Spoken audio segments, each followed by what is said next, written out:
Nous sommes donc avec Patrick Martin, le président du MEDEF. Bonjour Patrick. On va discuter ensemble évidemment des préoccupations des entreprises qui sont ici rassemblées, préoccupations régionales, locales, nationales et internationales. Il faut quand même qu'on commence avec ça. Comment est-ce que le président du MEDEF, à son niveau, au niveau des entreprises, regarde cette tension internationale, ce qui est en train de se jouer en ce moment? Bonjour Stéphane, bonjour à toutes et à tous.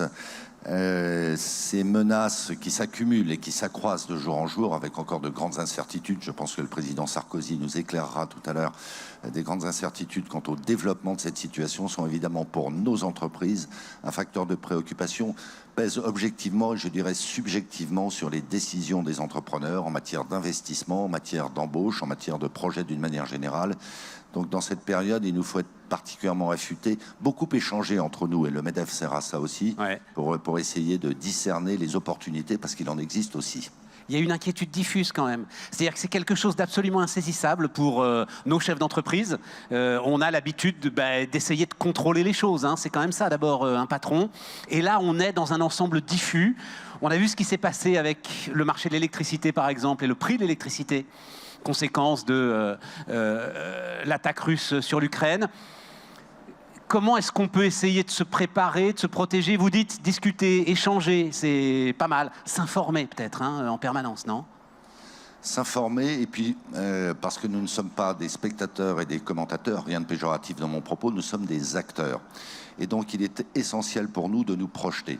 Et on sait qu'on a devant nous d'immenses défis, le défi de l'énergie, et je dois saluer ce qui a été conclu hier à Bruxelles et auquel le MEDEF a beaucoup contribué, d'ailleurs en dialogue avec ses homologues allemands, italiens et espagnols en particulier. On sait qu'on est engagé dans une période de grande mutation avec des risques supplémentaires en matière d'investissement, de rentabilité des investissements et les options, y compris technologiques, notamment technologiques, mais également sociales et sociétales qu'on doit prendre aujourd'hui, nous engagent pour une durée très longue. Donc c'est une raison supplémentaire pour que les pouvoirs publics, dans leur champ, nous amènent de la stabilité, de la lisibilité et de la prévisibilité. Il y a dans notre pays, dans notre continent, une instabilité réglementaire qui, à elle seule, est extrêmement perturbante. Je veux par exemple citer les 850 réglementations qui, au cours des 5 dernières années, ont été édictées par l'Union européenne et qui impactent de manière extrêmement précise, extrêmement opérationnelle nos business models. Je prends un seul exemple. Hein, par exemple, dans la chimie, il y a des discussions en cours à Bruxelles sur ce qu'on appelle les PFAS, les substances, avec des incohérences, des inconnus, des aléas. Par exemple, on veut interdire des substances que d'autres législations imposent. Et donc, pour les acteurs de la chimie, mais par ailleurs pour tous les clients de la chimie, c'est-à-dire à peu près tous les secteurs, c'est un grand facteur d'incertitude, d'inquiétude. Voilà, de la stabilité, de la prévisibilité et de l'échange avec les acteurs économiques, les entreprises au premier chef, pour que nous élaborions des solutions qui nous permettent d'engager l'avenir.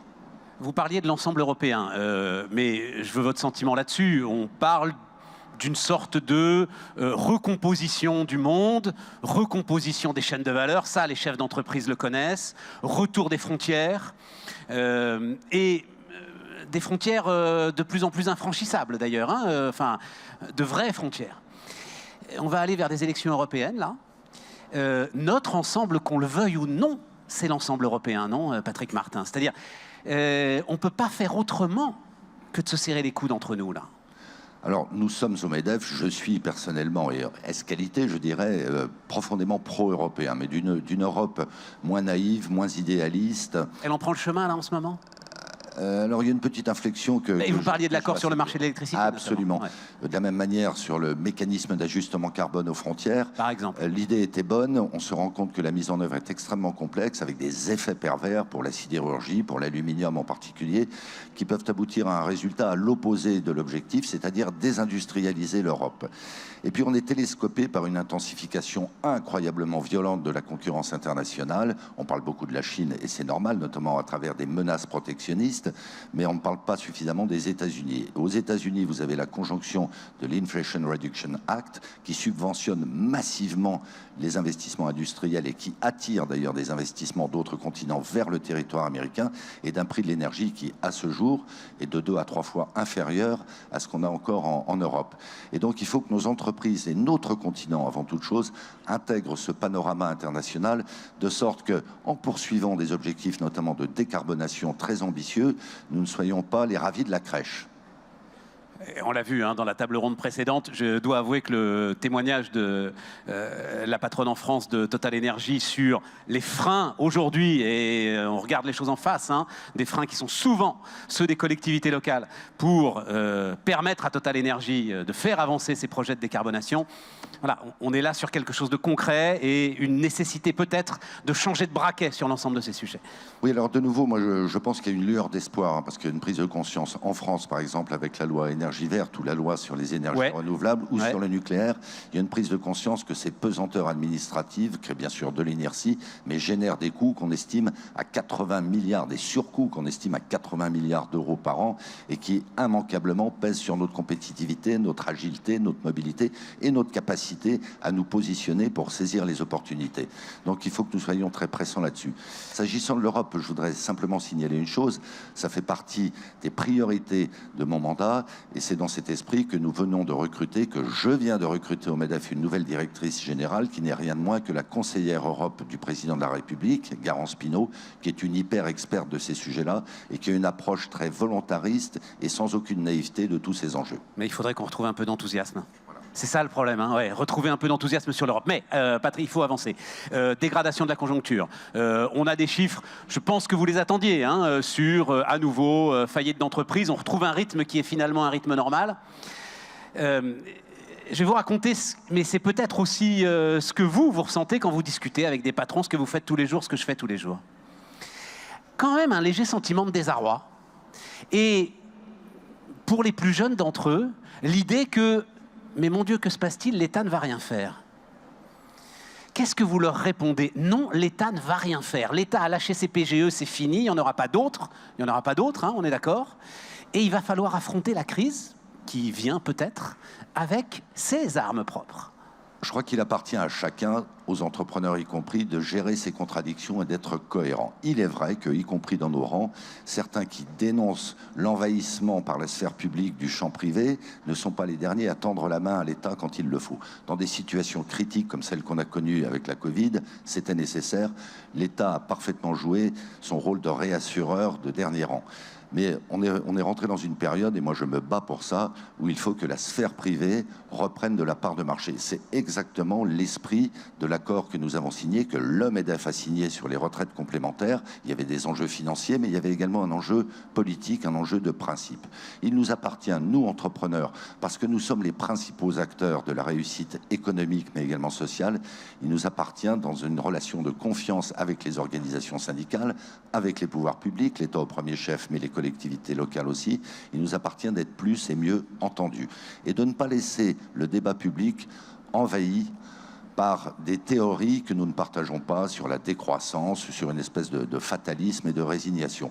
Nous avons les solutions, faisons-le valoir. C'était le slogan de votre campagne.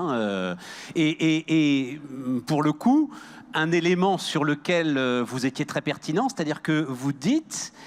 Et le terme de croissance ne fait plus l'unanimité aujourd'hui dans notre pays. Oui, alors il faut respecter tous les avis, il faut se méfier des activistes que j'ai parfois tendance à qualifier d'obscurantistes. Il y a cette idée qui prospère dorénavant, singulièrement chez les jeunes diplômés, avec qui il faut parler, qu'il faut entendre, qu'effectivement la seule issue serait la décroissance. Et moi je revendique, j'assume la théorie de la croissance bien sûr décarbonée et responsable. Sans croissance, on ne pourra pas financer les 40 milliards d'euros d'investissements supplémentaires auxquels sont tenues nos entreprises pour décarboner décarboner, pour tenir la trajectoire de décarbonation. On ne saura pas financer l'innovation. Et Dieu sait si notre pays est d'une richesse incroyable en matière d'innovation. On ne saura pas équilibrer nos régimes sociaux qui, singulièrement en France, sont fondés sur la répartition. Et on ne saura pas générer de l'emploi, préserver l'emploi et générer du pouvoir d'achat. Le vrai sujet, c'est le déclin progressif de la France en termes de richesse par habitant. On a perdu 20 points de ce point de vue en 20 ans par rapport à l'Allemagne. La France, 7e puissance économique mondiale, n'est dorénavant qu'au 25e rang en termes de richesse par habitant. Il faut générer de la richesse, il faut donc de la croissance, ce sera la solution. Et la croissance n'est pas l'ennemi du climat, c'est ce dont je veux parler avec les syndicats, avec les pouvoirs publics, je le redis, dans une relation de confiance. Il faut arrêter de gérer la pénurie, de se refiler la patate chaude, de se crêper le chignon, on peut dire ça comme on veut. C'est exactement ce qu'on vit actuellement, c'est très malsain. On va retourner sur les rapports dans un instant avec les partenaires sociaux, mais on sort du budget, là. Enfin, premier 49.3 sur le budget. Il vous satisfait ce budget? C'est-à-dire que, question un petit peu provocante, mais l'État s'est dit, bon, les temps sont durs, on doit absolument, grosse pression sur la dette, taux d'intérêt, etc. On doit absolument tenir les coûts. On va aller chercher combien, peut-être, sur le dé aux entreprises, quelques centaines de millions, peut-être 1 milliard supplémentaire. Mais vous dites, c'est à nous de rendre un petit peu ce que l'État nous a donné, ou vous êtes un peu plus virulent sur virulent, ce n'est pas budget? le terme, mais très déterminé, et nous avons les idées claires. On reste quand même, malgré de grosses avancées, on reste le pays au monde où les entreprises, et à vrai dire tous les agents économiques, supportent le plus haut niveau de prélèvements obligatoires. Quand on voit dans le cadre de ce débat sur les retraites complémentaires, l'Agirc-Arrco, on parle d'1 milliard, ça n'est pas rien, mais c'est un 3 millième de la dette publique française. C'est 0,1% des dépenses publiques françaises. Dans nos entreprises, quand on doit faire un ajustement sur un 3 millième, c'est fait dans l'heure qui suit. Mais Patrick, on n'est pas dans une entreprise, on est avec l'État français, ce sera à chaque fois un 3 millième. Enfin, alors, discutons de ça, c'est intéressant. Non, mais je trouve que c'est un très bon symbole. On est effectivement sur des retraites complémentaires qui dégagent des excédents qui sont des excédents confortables. On a une réforme des retraites qui est compliquée à financer, que vous avez soutenue, et qui va tout à fait dans le sens que vous avez décrit, c'est-à-dire augmenter la quantité de travail dans notre pays. C'est la clé de tout, là-dessus nous sommes d'accord. Que l'Agirc-Arrco participe par ses excédents au financement de cette mission et de la réforme des retraites, je trouve ça légitime, Patrick. Je suis désolé de vous le dire comme ça. Non, je le redis, il y a déjà un sujet de principe. Les acteurs privés, les salariés, les entreprises qui gèrent remarquablement bien ce régime de retraite complémentaire, qui ont pris des décisions courageuses quand il fallait équilibrer ces retraites complémentaires, n'ont pas à transférer par milliards le fruit de leur travail vers un régime général géré par l'État qui, lui, est chroniquement déficitaire. C'est un peu facile, à un moment donné, finalement, de pénaliser les vertueux. Donc moi, je suis très droit dans mes bottes. Ça a pu porter malchance à certains qui ont employé cette expression, mais je l'assume. Il faut que chacun reste à sa place. Il faut responsabiliser les acteurs. Parce qu'à un moment donné, et c'est vrai, j'en parlais avec Martine Vassal à l'instant, c'est vrai qu'il y a en permanence cette tentation dans ce pays d'instaurer une taxe pour régler un problème de finances publiques. Mais là, c'est pas une taxe. On va justement chercher des excédents, Patrick. Et encore une fois, si vous êtes acteur privé sur l'Agirc-Arrco, mais c'est avec des cotisations obligatoires. Non. Donc on est quand même très borderline sur le public et le privé dans cette histoire. Non, absolument pas, parce qu'il en va de même pour l'assurance chômage. Ce sont quand même bien les entreprises privées qui ont créé 2 millions d'emplois ces 6 dernières années. On est d'accord. Qui revalorisent les salaires. D'ailleurs, en moyenne du secteur privé, en effaçant l'effet de l'inflation, ce sont quand même bien les entreprises qui ont contribué à ce que ces régimes soient équilibrés, dégagent dorénavant des excédents, de sorte qu'à un moment donné... C'est l'État qui a permis d'abonder pour avoir une dette considérable, non, Patrick, sinon l'Unédic aurait fait faillite. Ne nous livrons pas cette querelle en paternité, je dirais. Oui, l'État a garanti la dette de l'Unédic. Moi, mon projet, c'est que l'Unédic revienne au paritarisme et s'émancipe, le jour venu, ayant résorbé sa dette, s'émancipe de la garantie de l'État. Comme ça, chacun sera en responsabilité, y compris les organisations syndicales qui y sont prêtes pour certaines d'entre elles. Il faut sortir de cette confusion généralisée où on ne sait plus qui paye quoi et où à la fin on a une seule certitude, c'est que les prélèvements obligatoires augmentent. Typiquement, quand on nous dit la CVAE baisse, c'est une bonne raison pour augmenter le versement mobilité. C'est absurde. Si la CVAE baisse et elle ne baisse pas assez vite à mon goût, je me suis exprimé sur ce point, c'est pour gagner en compétitivité, c'est pour dégager des marges de manœuvre dans nos entreprises, pour revaloriser les salaires, former nos salariés et nous préparer à l'économie d'aujourd'hui et de demain. Mais je voudrais juste revenir sur ce 3 millième, c'est ça? C'est un 3 millième de la dette. Le propos, c'est, on rentre dans une période quand même challenging pour nos finances publiques. Chacun va devoir faire un effort, Patrick. On peut plus demander à l'État d'apporter des solutions qu'il n'a plus les moyens de payer. Je pense notamment à l'ensemble des professionnels de l'immobilier ou de la construction qui sont peut-être aujourd'hui avec nous dans ce stade. L'effort commun partagé. Non, mais l'effort commun partagé, il est déjà surpartagé, si j'ose dire, par les entreprises. Je cite juste un chiffre. Par rapport à la moyenne européenne, en proportion du PIB, les entreprises françaises payent 2% de plus. Alors on dit 2%, c'est peu de choses. C'est 60 milliards d'euros de prélèvements obligatoires, de charges sociales que les entreprises françaises payent de plus que leurs concurrentes immédiates, leurs concurrentes européennes. Alors quand on vient nous dire il faut participer à l'effort de guerre, il faut payer plus encore, on ne peut pas dans le même temps nous dire vous devez dégager 40 milliards d'euros supplémentaires pour payer la décarbonation, vous devez augmenter les salaires. Enfin, à la fin des fins, l'argent magique n'existe pas. Donc, il est évident, de mon point de vue, que la sphère publique, d'une manière générale, doit faire un effort de rationalisation. C'est l'éléphant au milieu de la pièce. Eh bien, écoutez, à toute chose malheur étant bon, on est dans une situation tellement critique dorénavant en termes de finances publiques que l'examen de conscience, pardon, pas de confiance, doit être livré. L'examen de confiance, c'est pas mal aussi, hein, c'est pas mal. Rapport au travail, pour la dernière partie de cet entretien. Est-ce que vous avez le sentiment que le rapport au travail est en train de changer dans notre pays, qu'on a du mal, c'est une banalité de le dire aujourd'hui et je m'en excuse, mais on a quand même un peu de mal à se remettre de l'oisiveté du Covid? Alors oui et non, là aussi moi je me méfie des théories de circonstances. On nous a parlé de grandes démissions, on nous a parlé du jour d'après. Le taux d'emploi n'a jamais été aussi élevé en France. En revanche, on voit que l'attitude des salariés au regard du travail se dégrade d'une certaine manière. Alors, je rappelle qu'il y a 40 ans, pour 60% des salariés, le travail était quelque chose d'essentiel. Ça n'est plus que pour 21%. Ça nous interroge, ça nous oblige à remettre en cause un certain nombre d'organisations, de modes de management, en étant beaucoup plus dans la relation de confiance, en étant beaucoup plus dans la personnalisation de la relation sociale, en arrêtant d'appliquer des schémas très stéréotypés, anonymisants et génériques à nos organisations. Je parle des entreprises. Donc oui, c'est une réinvention profonde. Est-ce que pour autant, les jeunes en particulier ne veulent plus travailler? Je n'y crois pas un instant. Pas un instant. Mais il faut leur redonner du sens, il faut leur redonner de la liberté. Et on voit ici et là qu'il y a des choses magnifiques qui se passent. N'oublions pas que la France, toute proportion gardée, est le pays au monde où il y a le plus de création d'entreprises.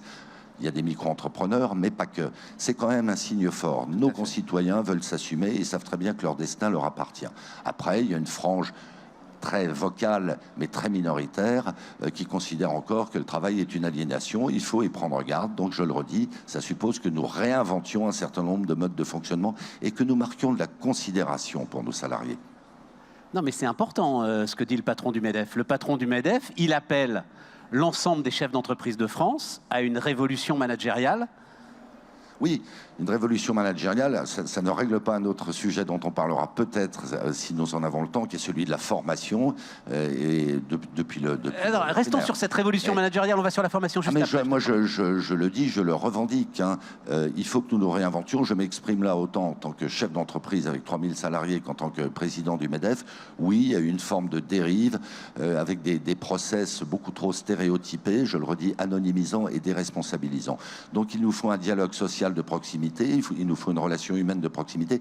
C'est extrêmement compliqué au fur et à mesure que les entreprises grandissent et comment dire, se répartissent géographiquement à travers la France, l'Europe et le monde. C'est très difficile d'avoir cette relation quasiment intuitu personnelle. Absolument. Et c'est un point de passage obligé.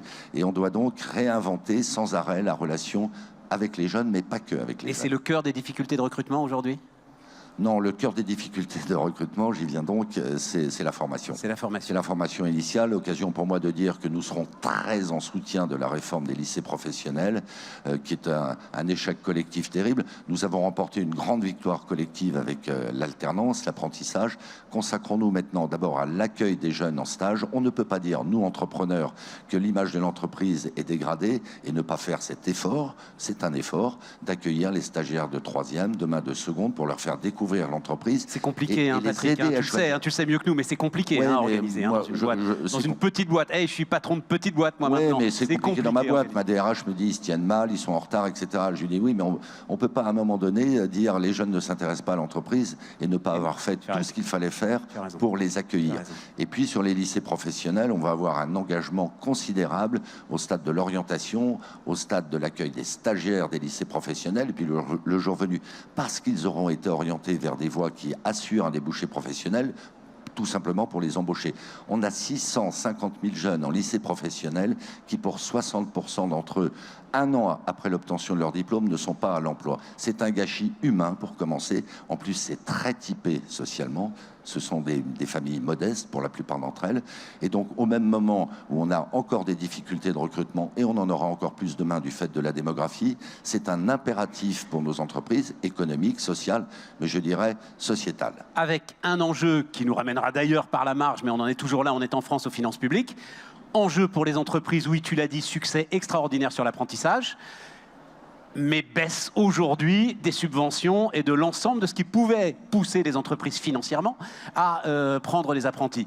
Il faut maintenir le rythme, mais là maintenant, les entreprises seront face à leurs responsabilités. Oui, enfin, la baisse des subventions qui a aidé, il ne faut pas se le cacher, à l'explosion de l'apprentissage, alors que depuis des décennies, on tournait en rond sur ce sujet. Il y aura peut-être une légère diminution, légère pour commencer, des subventions, notamment pour les formations supérieures. Il y a en toute chose des effets d'aubaine, peut-être faut-il les corriger. Ce qui est important dorénavant, parce que ça n'a pas suffisamment décollé, c'est sur les formations infra-bac qui intéressent l'industrie, qui intéressent le bâtiment, qui intéressent les métiers de service. Donc il peut y avoir un rééquilibrage de ce point de vue, mais il faut malgré tout maintenir des subventions, parce que c'est aussi un investissement pour l'entreprise que d'accueillir un jeune et de le former. Mais je crois qu'on va trouver un équilibre en bonne intelligence avec les pouvoirs publics. Juste une courte question, je ne veux surtout pas vous mettre en porte-à-faux, mais je suis étonné du silence de l'ensemble des organisations patronales, MEDEF, UPA, CPME, sur cette question de la régularisation aujourd'hui des sans-papiers qui sont sur les chantiers, dans les cuisines, à nettoyer les hôpitaux, parfois même les hôpitaux publics, dans les cages d'escalier. Le sujet est tabou. Pourquoi est-ce que cet article déchire l'Assemblée, le fameux article 3, là, vous ne vous exprimez pas? Et j'en suis surpris. Alors, on ne s'exprime pas, c'est un peu excessif. Le débat nous dépasse. Ce n'est pas aux organisations professionnelles de décider en lieu et place de la représentation publique politique de grands arbitrages s'agissant de l'immigration. Nous, notre sujet, il est sur l'emploi. Commençons par le commencement. Il y a 355 000 emplois qui ne sont pas pourvus aujourd'hui dans nos entreprises. Ouais. Je parlais des lycées professionnels, il va y avoir à accueillir des personnes très éloignées de l'emploi et notamment tributaires du RSA. On a déjà, avec la population présente en France, une marge de manœuvre importante pour pourvoir à un certain niveau de qualification les postes vacants.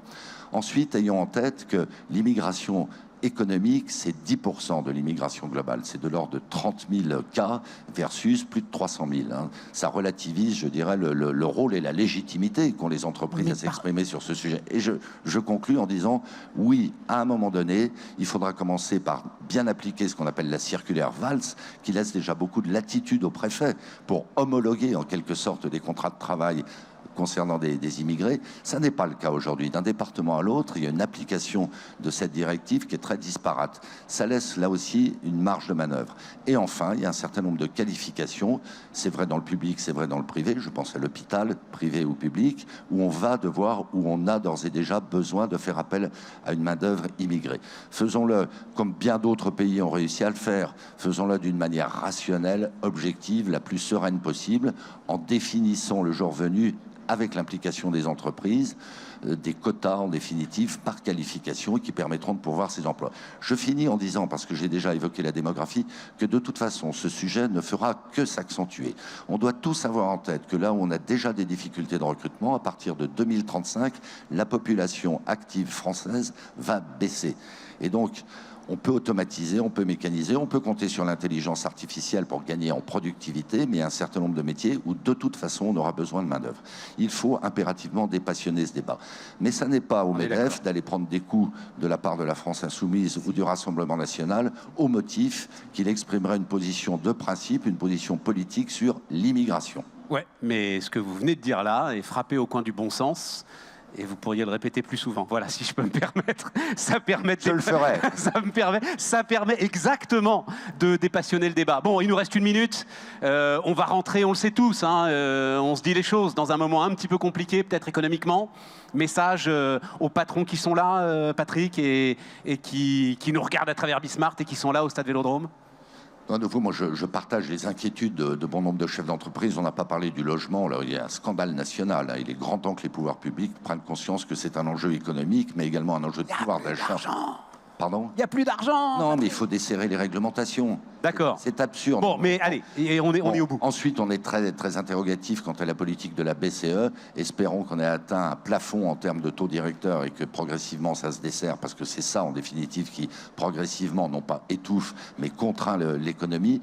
Moi, je reste très optimiste et très positif, parce qu'une énergie entrepreneuriale, c'est flagrant, j'allais dire, c'est caricatural, positivement caricatural dans ce territoire des Bouches-du-Rhône. Il y a beaucoup de jeunes qui se lancent et nos entreprises, en fait, ont mis le frein à main parce que tous ces nuages s'accumulent. Ces nuages finiront par se dissiper et n'attendons pas qu'ils se soient dissipés pour investir. Moi, ça peut paraître provocateur, je n'ai jamais autant investi dans mon entreprise qu'actuellement, car je suis sûr que c'est en ce moment que les audacieux doivent prendre le pouvoir. Investir au son du canon, dit l'adage. Son du canon. Voilà, enfin, méfions-nous dans les circonstances absolument, actuelles de ce absolument. type. Merci Patrick. Merci Stéphane. Et c'est donc le président Nicolas Sarkozy qui va maintenant venir nous rejoindre.